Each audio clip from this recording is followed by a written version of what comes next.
الشیطان الرجیم بسم اللہ الرحمن الرحیم وَأَمَّا السَّائِلَ فَلَا تَنْهَرْ صدق اللہ مولانا العظیم۔ ذوق اجازت دیتا ہوں تو سبھی احباب بڑے ادب و احترام کے ساتھ بآواز بلند درود و سلام پڑھیے۔ الصلاۃ والسلام علیک یا رسول اللہ، الصلاۃ والسلام علیک یا حبیب اللہ، الصلاۃ والسلام علیک یا نعمت اللہ، وعلی آلک و اصحابک سیدی یا حجت اللہ۔ اللہ تبارک و تعالی جل مجدہ العظیم کی حمد و ثنا حضور نبی محترم رسول محتشم رحمت عالم صلی اللہ علیہ وآلہ وبارک وسلم کی ذات والا صفات پر بے شمار ہدیہ درود و سلام کے بعد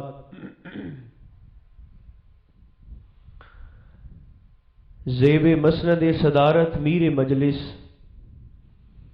حضور قبلہ پیر سائیں دامت برکاتکم العالیہ اور ذکر رسالت مآب کی اس بابرکت محفل شریف میں حاضر ہونے والے تمام اہل محبت، اللہ رب العزت کا شکر ہے جس نے ہماری گردنوں میں غلامی مصطفیٰ کا پٹا عطا فرمایا۔ معظم خان صاحب آپ کے برادران اہل خانہ مبارکباد کے مستحق ہیں، جنہوں نے اپنے بھائی کے ایصال ثواب کے لیے ذکر مصطفیٰ کے اس جلسے کا اہتمام کیا۔ میری دعا ہے خلاق کائنات اپنی رحمت کاملہ عاجلہ واسعہ کا صدقہ مرحوم کے درجات میں حسب حال بلندیاں عطا فرمائے، اور رب ذوالجلال میرا اور آپ کا خاتمہ بھی ایمان پر فرمائے۔ چونکہ آپ بھی کافی دیر سے یہاں پر تشریف فرما ہیں، زیادہ دیر آپ کو بٹھانا مقصود نہیں، آپ کی خدمت میں صرف ایک حدیث مبارکہ عرض کر کے گفتگو کو اختتام پذیر کروں گا۔ چونکہ میرا اور آپ کا روحانی تعلق جماعت اہل سنت کے ساتھ ہے، اہل سنت کے بہت سارے عقائد میں سے ایک عقیدہ یہ بھی ہے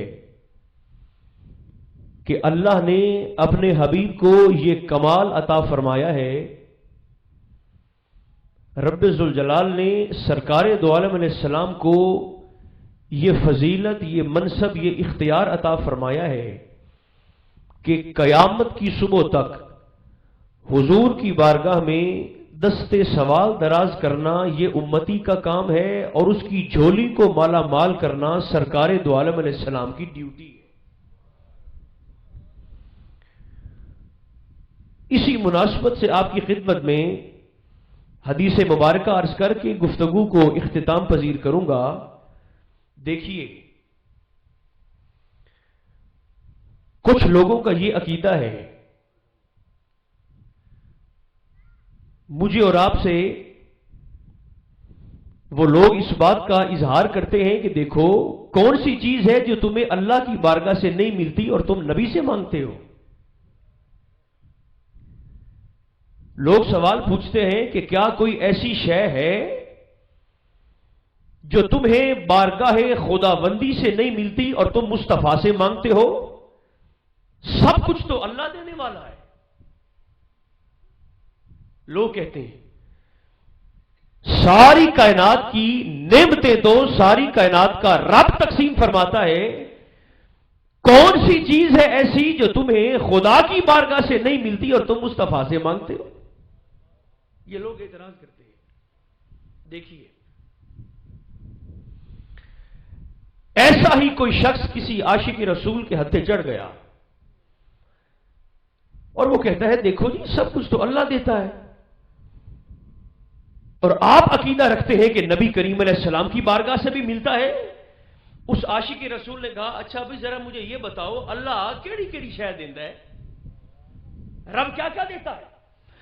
اس نے کہا عزت رب دیتا ہے، منصب اللہ دیتا ہے، شہرت رب دیتا ہے، اولاد اللہ دیتا ہے، سارے جہان کی نعمتیں تو خدا دیتا ہے، کون سی چیز ہے جو خدا کی بارگاہ سے نہیں ملتی؟ اس عاشق رسول نے کہا اچھا اگر اس وقت مجھے کوئی نعمت نہیں چاہیے، ساری نعمتیں میرے پاس موجود ہیں، کوئی نعمت مجھے نہیں چاہیے، نعمتوں کا عطا کرنے والا رب چاہیے، تو بتاؤ رب کہاں سے ملتا ہے؟ نعمتیں خدا سے ملتی ہیں، ساری کائنات کی نعمتیں بارگاہ خدا سے ملتی ہیں، تو بتاؤ خدا کی معرفت کہاں سے ملتی ہے؟ اللہ کہاں سے ملتا ہے؟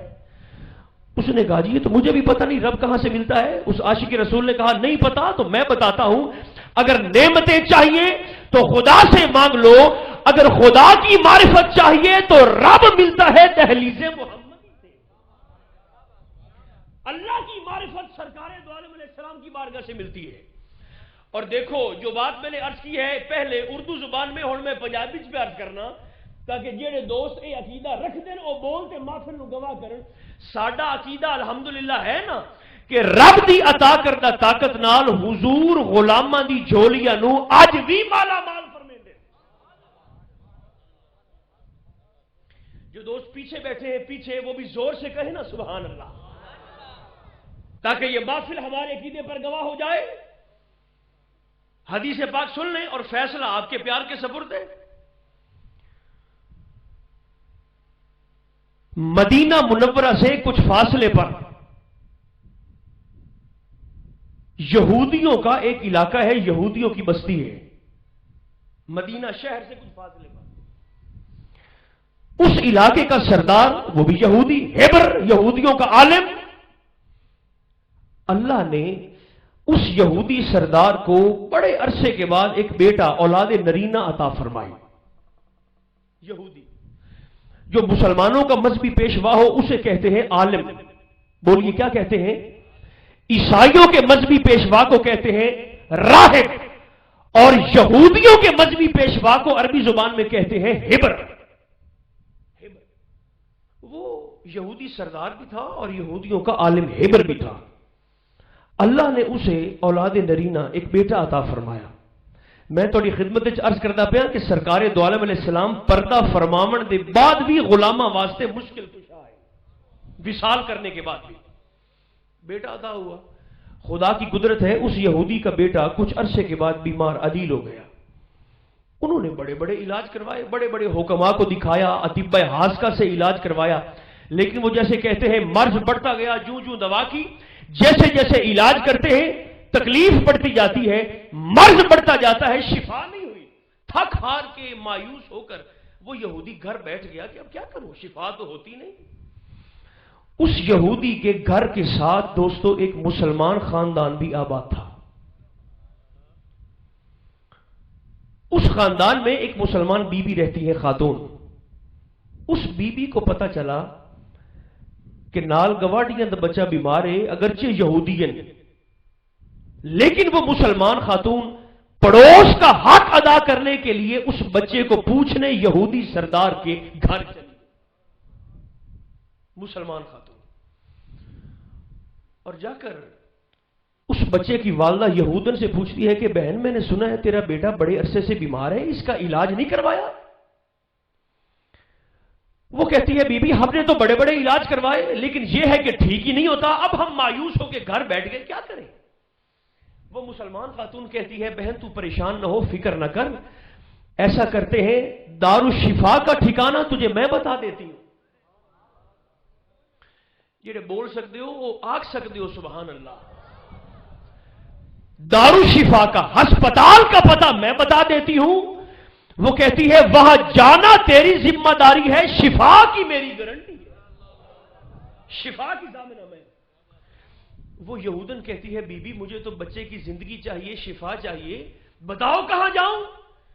وہ مسلمان خاتون کہتی ہے بچے کی زندگی، شفا، صحت، سلامتی چاہتی ہو تو یہ بات پلے باندھ لو، اللہ کی ساری کائنات میں مدینہ طیبہ سے بڑا ہسپتال کوئی نہیں، اور ہمارے حبیب کی ذات سے بڑھ کر کوئی بھی شخص روحانی اور جسمانی بیماریوں کا طبیب کوئی نہیں.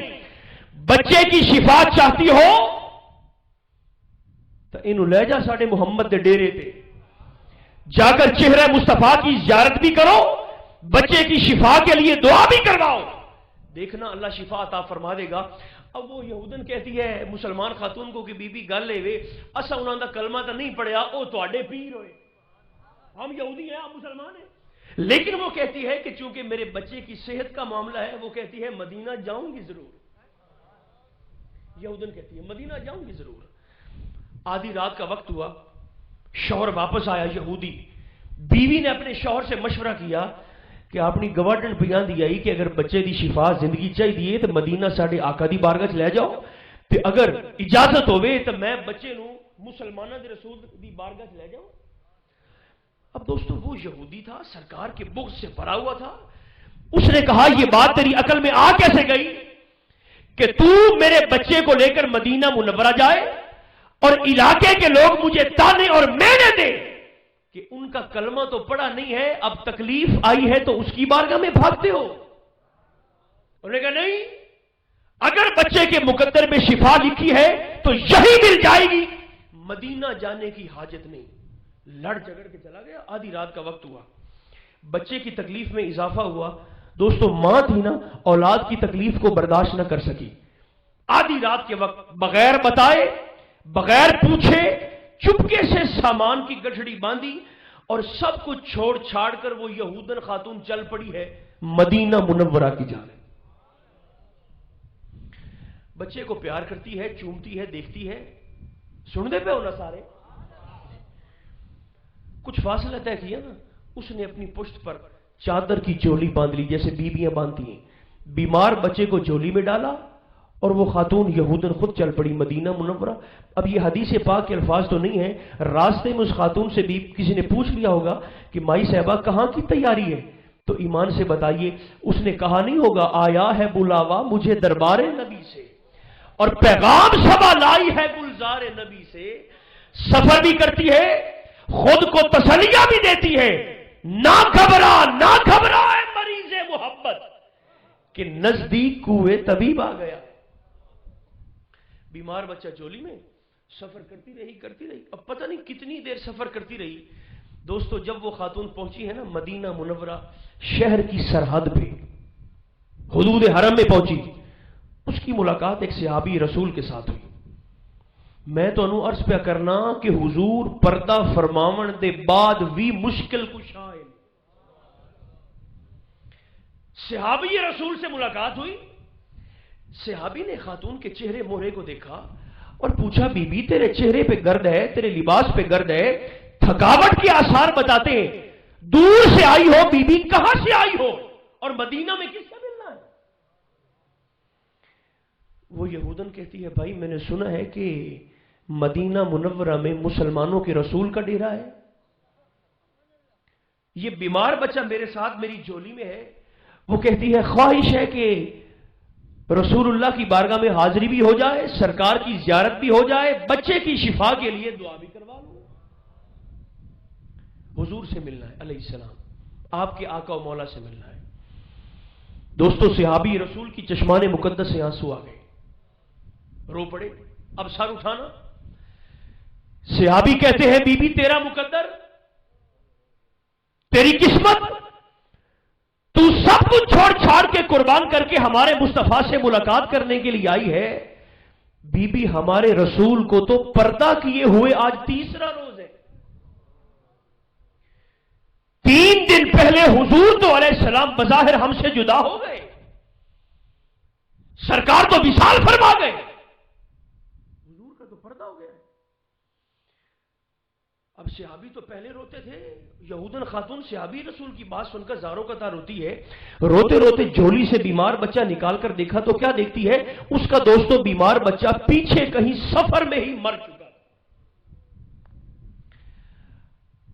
اب صاحبان اولاد تشریف فرما ہے, آپ اندازہ فرمائیے اس ماں کے تڑپنے کا, اس کے پھڑکنے کا, اس کی بے قراری کا, اضطراب کا, بے چینی اور بے کلی کا عالم کیا ہوگا. کہ جس طبیب سے, جس حبیب سے ملاقات کرنے کے لیے آ رہی ہے, سرکار کا وصال ہو گیا, اور جس بچے کے سہارے اس نے پورا خاندان چھوڑا, بچہ مر گیا. مردہ بچے کو ہاتھوں میں اٹھا کر وہ یہودن خاتون کھڑی ہے, بستی تجوانا والوں ہے یہودن پر عقیدہ دیکھو, عقیدہ دیکھو. مردہ بچہ اس کے ہاتھوں میں ہے. صحابی تو خیر پہلے ہی روتے تھے, وہ بھی زاروں قطار روتی ہے, اور روتے روتے سرکار کے صحابی سے مخاطب ہو کر عرض کرتی ہے, بھائی تواڈے رسول دی کوئی قبر شریف نہیں؟ صحابی کہتے ہیں, بی بی کیوں نہیں, ہمارے مصطفیٰ کا مرجع خلائق ہے, سرکار کی قبر شریف ہے. وہ یہودن کہتی ہے, مجھے ذرا اپنے حبیب کی قبر پہ لے چلو, میں نے جا کر دو باتیں کر لی, قبر شریف پہ لے چلو. صحابی رسول آگے آگے چل پڑے. وہ خاتون مردہ بچے کو ہاتھوں میں اٹھا کر صحابی رسول کے پیچھے پیچھے مدینہ منورہ سے صحابہ جمع, صحابیات جمع, کہ اپنے حبیب کی ظاہری زندگی میں تو حضور کے معجزے دیکھا کرتے تھے, آج دیکھیں کہ ہمارا ماہیا قبر میں رہ کر بی بی کی مشکل کشائی کیسے فرماتا ہے صلی اللہ علیہ وسلم. آج دیکھیں نا, تربت مصطفیٰ پر پہنچی, قبر مصطفیٰ سے کچھ فاصلے پر کپڑا بچھایا, مردہ بچے کو لٹا دیا کپڑے پر یہودن خاتون نے, اور خود دوڑتی ہوئی بھاگتی ہوئی جا کے لپٹ گئی تربت مصطفیٰ کے ساتھ. سرکار دو عالم علیہ السلام کی قبر شریف سے جا کر لپٹی. اب دوستو, اس نے یہودن خاتون نے سرکار دو عالم علیہ السلام سے باتیں تو کیا کرنی تھی, وہ بی بی حضور نو مینے پہ دین دی ہے, تانے دیتی ہے, اور سرکار سے مخاطب ہو کر عرض کرتی ہے, سونے ہاں لجپال ایسے ہوتے ہیں, حبیب دستگیر ایسے ہوتے ہیں. آپ کو جو پتا تھا کہ آپ سے ملنے والی دکھوں کی ماری سب کچھ چھوڑ چھاڑ کے آ رہی ہے, حضور آپ کیسے لجپال ہیں, مہمانوں کو ملاقات کروائے بغیر رخ انور پھیر لیا. سونے میں نے تو سنا تھا آپ دکھیوں کے دکھ سن کر دکھوں کی دوا کرتے ہیں, دکھوں کا مداوا کرتے ہیں. حضور میرے دکھ تو میرے سینے میں رہ گئے, اب کس کے سامنے جا کر رونا رو, حضور کس کو جا کر دکھڑا سناؤں. زاروں کا دار ہوتی ہے اور کہتی ہے, سونے دستگیر لجپال ایسے نہیں ہوتے. اب دوستو یہ تانے اور مینے تو ہم دنیا دار بندوں سے برداشت نہیں ہوتے, کہاں وہ غیرت مند رب کے نفیس محبوب, اس کے تانے اس کے مینے اپنی انتہا پہ پہنچے نا. رحمت محمدی کا سمندر جوش میں آ گیا, باہر سے صحابہ آئے, صحابیات اندر آئیں, اس یہودن کو قبر مصطفیٰ سے پکڑ کے کھڑا کیا اور کہتے ہیں, بی بی بس کر, ساڑھے یار نو ہور مینے نہ دے. انہوں نے کہا کیوں؟ صحابی کہتے ہیں, ذرا باہر تو دیکھو, اللہ نے رحمت مصطفیٰ کے صدقے تیرے مردہ بچے کو دوبارہ زندگی عطا فرما دی ہے, باہر تو دیکھو. وہ خاتون اٹھی یہودن کہ میرا بچہ زندہ ہو گیا, دوڑتی ہوئی بھاگتی ہوئی باہر گئی. کیا دیکھتی ہے, جس کپڑے پہ اس نے مردہ بچے کو لٹایا تھا, بچہ زندہ ہو کے امامہ پکار رہا ہے. اب دوستو اس آخری جملے پر غور فرما لینا, ہائی یہودن لیکن حیا لی آئی. بول سکتے ہو تو زور سے کہہ دو سبحان اللہ. تھی یہودن لیکن شرم والی تھی, حیا والی نہ ہوتی تو اس کا کام تو ہو گیا تھا, بچے کو اٹھاتی, سینے سے لگاتی اور چلتی بنتی. بیلیو یہ تو نہیں نا, نبی تو نماز بھی لے لی, روزہ بھی لے لیا, کلمہ بھی لے لیا, داڑھی بھی لے لی, قرآن بھی لے لیا, تو جس ویلے عظمت مصطفیٰ دی گل دی واری آوے تے ایوان توحید زلزلہ آ جانے. بچے کو سینے سے لگایا, دوبارہ قبر مصطفیٰ پر آئی اور سرکار سے مخاطب ہو کر کہتی ہے, سونے آپ کی رحمت میں سے جو حصہ دیکھنا تھا حضور میں نے دیکھ لیا ہے. صحابہ سے کہتی ہے, مجھے معروم نہ کرو بلکہ مجھے بھی کلمہ پڑھا کر اس مشکل کشا کے غلاموں کی صف میں شامل فرما لو. تجوانے والوں فیصلہ تواڈے پیار دے سپرد ہے. جو رسول علیہ السلام پردہ فرمانے کے بعد بھی یہودیوں پر اتنے شفیق ہیں, ایمان سے بتاؤ وہ غلاموں پر کتنے مہربان ہوں گے. تو پھر غلاموں کو بھی چاہیے کہ غلام ہی رہے, 1500 سال کے بعد صدقے دا گوشت کھاتے برابری مصطفیٰ دا دعویٰ نہ کرن. یہ گندا عقیدہ نہ رکھیں کہ ہم نبی جیسے اور نبی ہمارے جیسا، کثرت کے ساتھ سرکار دو عالم علیہ السلام کی ذات پر ہر گھڑی درود بھی پڑھا جائے اور سلام بھی پڑھا جائے، تاکہ سلو پہ بھی عمل ہو، سلمو پر بھی عمل ہو۔ اللہ کریم مرحوم نوجوان کے درجات میں حضور کی مشکل کشائی کا صدقہ آسانیاں اور برکتیں، رحمتیں، وسعتیں عطا فرمائے، اور پروردگار عالم اہتمام کرنے والے خان صاحبان، معظم خان صاحب، افضل خان صاحب، عرفان خان صاحب اور تمام گھر والوں کو، اہل علاقہ کو بے شمار برکات سے نوازے، میرا اور آپ کا خاتمہ بھی ایمان پر فرمائے۔ صلی اللہ تعالی علی خیر خلقہ محمد و آلہ و اصحابہ اجمعین برحمتک یا ارحم الراحمین۔